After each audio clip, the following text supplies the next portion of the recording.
Hey YouTube, it's Bobby with KCA Ranch and Homestead.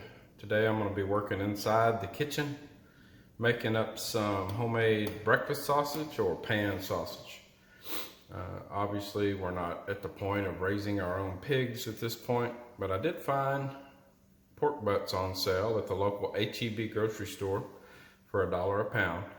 So I picked up a 10-pounder and I'm going to be cubing it up and walking you through how to make your own beautiful 1-pound packs of fresh pork sausage for a lot cheaper than you can buy Jimmy Dean or Owens or any of the store brands. Anyway, thanks for watching. Follow along as we go through this process. Here's our 10-pound pork butt from HEB, sorry. Anyway, $1 a pound, regularly $1.70 I believe, or 85, I can't remember. It is bone in, so I'm not going to get 10.13 pounds of meat, but it should be plenty. I've got my $99 meat grinder set up, which I hope to upgrade one day, but this was from Northern Tool. That's their house brand, Northern Industrial. But it works. I've done several deer and hogs with it. It works just fine.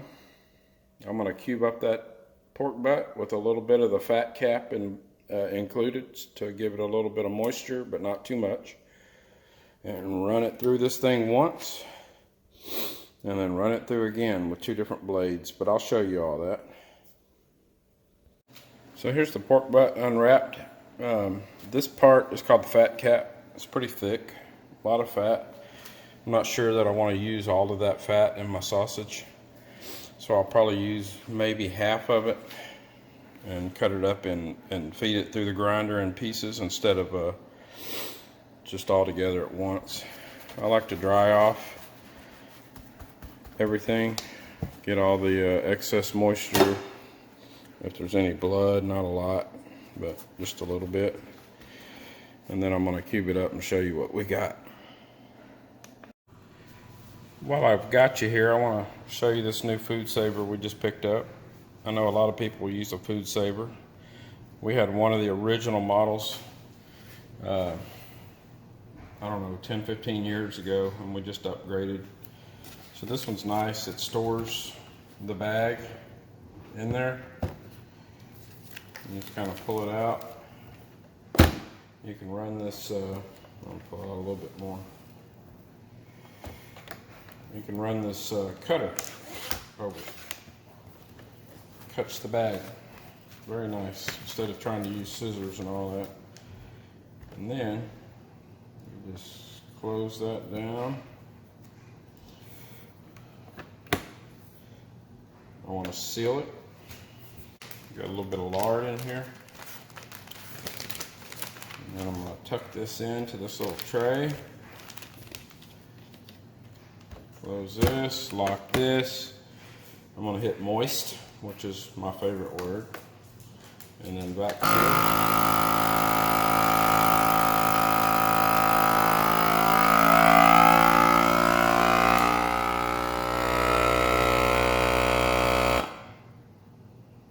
Now it's sealing again. There, got a nice package of lard. I don't know, make soap, make candles, make cholesterol, whatever you want to make. Alright, just weighing the meat out, just experimental, and it did come in a lot less than I thought. That's 6 pounds there. I have a small meat scale, so it only goes up to 5 pounds, and the tray is small, so 3 pounds, 3 pounds, and 2 pounds 3 ounces. So we got 8 pounds and 3 ounces of meat out of pretty much a 10-pound roast. I did save some meat for the soup that we're going to make with the butter beans, and I did take away some of the fat cap, so I guess that's about right. Anyway, let me get this all mixed up and figure out my seasoning ratio. I want to make sure and let you know what seasoning I'm using because I really like their products. This is Legs Old Plantation Seasonings. They're out of Alabama, been in business since 1923. This is the pork sausage seasoning, blend number 10. They have a ton of different blends that have sage, less sage, different tastes, garlic, things like that. But supposedly this one is the one that is closest to your store-bought pork sausage like Jimmy Dean's or Owen's, just your average breakfast sausage. There's enough there, as you can see, to season 25 pounds of meat. You can do the math whenever you weigh out your meat and see what you got. I ended up using about 2.62 ounces of seasoning for 8 pounds, but I rounded up to 3 ounces just to make it easier, and then sealed the bag back up. This is a separate bag, but I bought this on Amazon. Just search Legs seasoning. If you want this exact one, it's blend number 10. Thanks.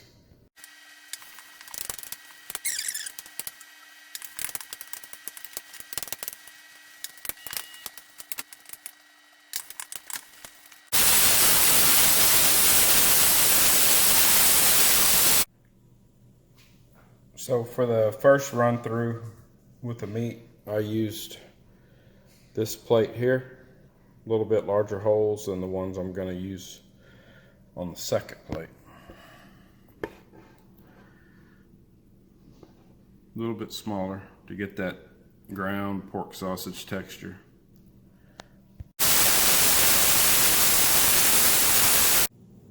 Alright, there's the second run through the grinder with the smaller plate. Not a whole lot of difference, but at least it mixed it up well. Made it a little bit more of a finer grind.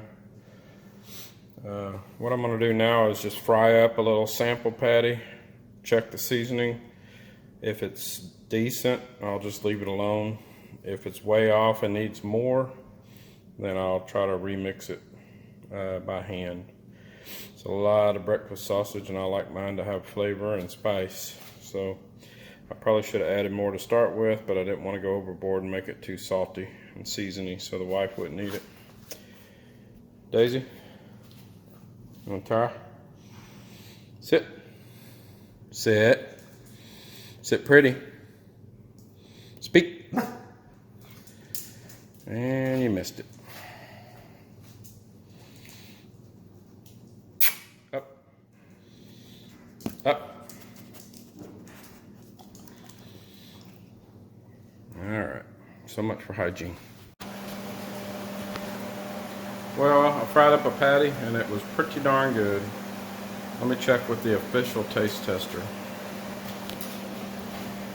It was good, very good. Something you could eat on a regular basis? Absolutely. Tasted better than Jimmy Dean.